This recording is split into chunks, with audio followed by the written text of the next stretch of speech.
Olá, queridos irmãos e irmãs da Umbanda. O nosso canal tem crescido, mas eu preciso do seu auxílio para que juntos possamos alcançar cada vez mais pessoas que queiram se aprofundar nos conhecimentos sobre a Umbanda.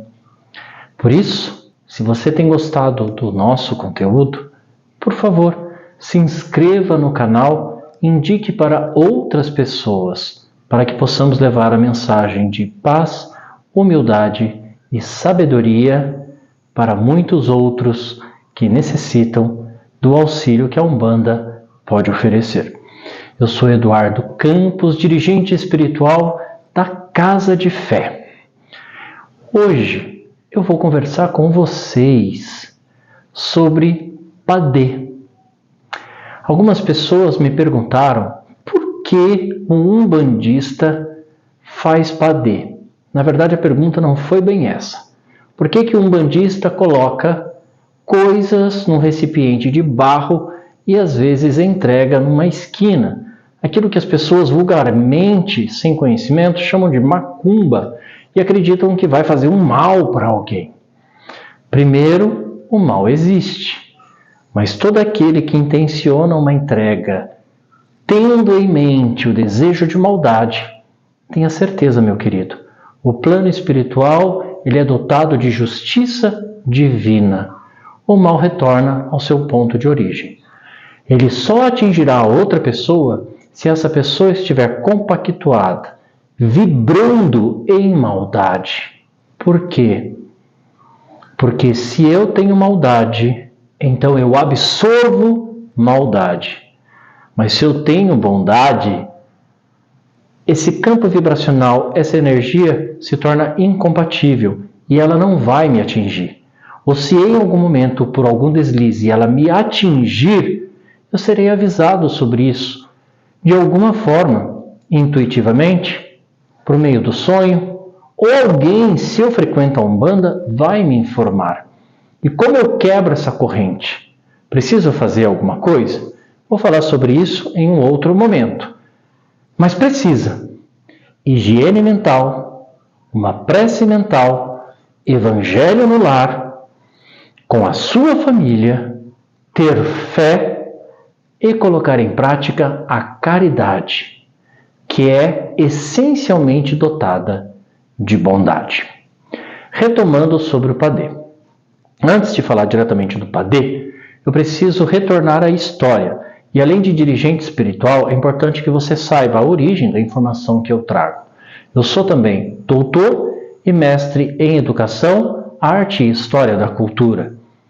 Então, o que eu trago para você como informação, eu trago com propriedade em estudos antropológicos e históricos. E também sou PhD em psicanálise pela Logos University International. Então, é muito significativo que você compreenda. É uma fonte, sim, confiável. Queridos irmãos da Umbanda e da Umbanda, para a gente compreender a história do Padê, a gente precisa compreender a história das pessoas pretas que vieram para o Brasil. Por que eu falo pessoas pretas? Porque o movimento Pretitude reivindica que as pessoas sejam identificadas, se forem a partir da tonalidade da cor da sua pele, como pretas. Dentro de um contexto histórico, antropológico, étnico, negras. Nem toda pessoa preta necessariamente vai ter conhecimento do que significa negritude. Então é importante separar as coisas. Por isso, quando eu falar sobre o Padê, eu vou me referir à população preta do nosso país, que veio de muitas nações, de muitos outros países, de muitas outras culturas do continente africano. Enfim, e por que não negro? Porque negro remete a nigre, que são as pessoas pretas que saíram do porto da Nigéria para serem trazidas até o Brasil para trabalharem. Essa é uma mancha histórica, uma dívida moral do Estado brasileiro para com toda a nação, toda a população preta. Mas sim, para trabalharem como escravos na terra brasileira. Então, quando eu fizer referência ao Padê, as questões do povo preto, vou me referir como pessoas pretas. Então, é preciso entender que o povo preto que aqui chegou trouxe muito da sua tradição de África, não como continente, cada qual segundo a sua tradição, segundo a comunidade na qual vivia, segundo no país no qual vivia, segundo a sua nação. Tudo isso foi misturado, né? Então a gente já tem aí não só um sincretismo do que foi trazido enquanto matriz africana, com o que o catolicismo pregava, com o xamanismo dos povos originários brasileiros, mas um sincretismo da própria cultura africana ou das culturas africanas. Entretanto, havia um orixá, e ainda há, chamado de Exu, conhecido pelo povo preto e ensinado pelo povo preto, que residia nas fazendas, nas senzalas, como o mais humano de todos os orixás. Era ele responsável pela abertura dos portais, dos caminhos, pai e rei das encruzilhadas. Lembrando que encruzilhada, ela tem como significado cultural a decisão de qual caminho você irá tomar. Pense que em um processo de fuga era muito importante cultuar Exu, porque Exu conduziria esse povo, principalmente se fosse à noite, pela luz do luar, qual o melhor caminho a ser tomado. Por isso que Exu é chamado e é conhecido e ensinado, e sim, ele é o Pai, o Orixá que abre os caminhos, que mostra os caminhos, que merece ser reverenciado, respeitado e oferendado quando você precisa compreender a sua missão de vida e que caminho tomar. Então preste atenção, porque isso é muito significativo. Para o povo que veio de África e tinha um conhecimento de que Exu era o mais humano dos orixás, era sabido por parte deles que, sendo dotado de uma essência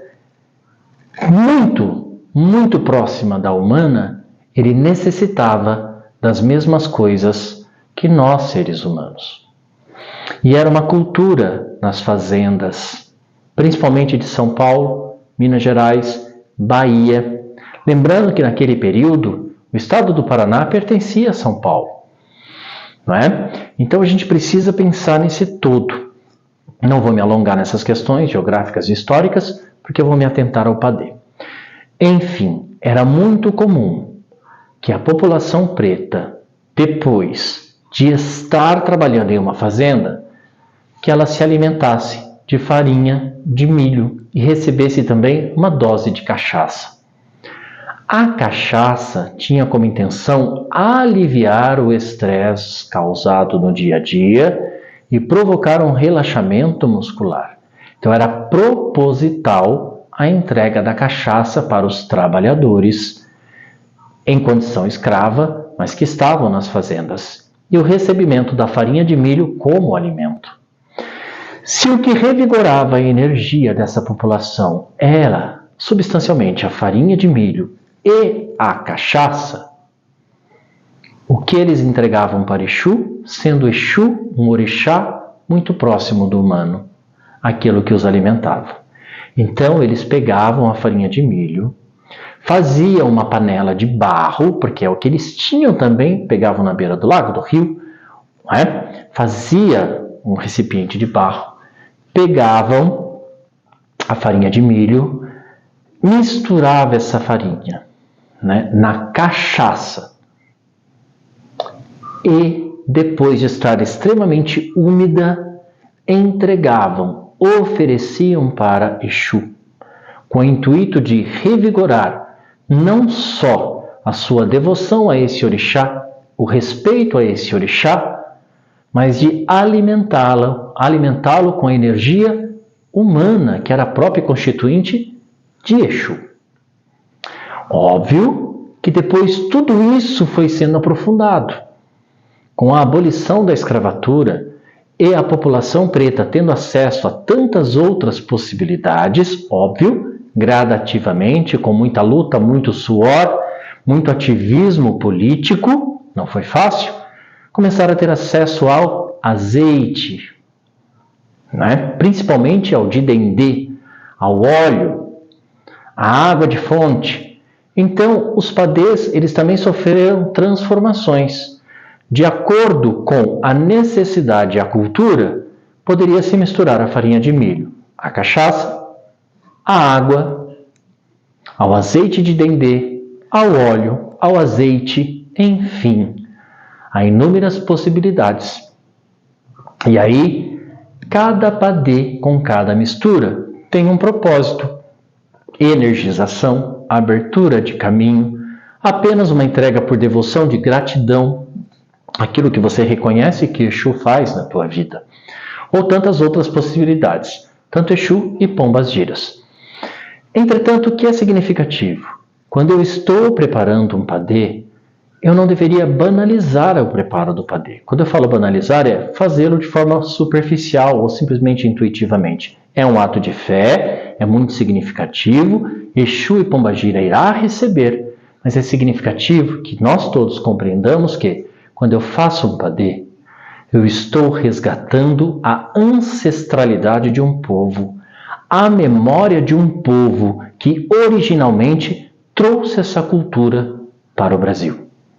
Então, antes de tudo, é a ancestralidade, a memória, o poder da população preta que veio de África e nos ensinou a importância do Orixá Exu. Para nós da Umbanda, existem inúmeras outras frequências de Exu. E os Exus, então, são mantidos a partir desse campo vibratório, mas eles se apresentam com tantos outros nomes.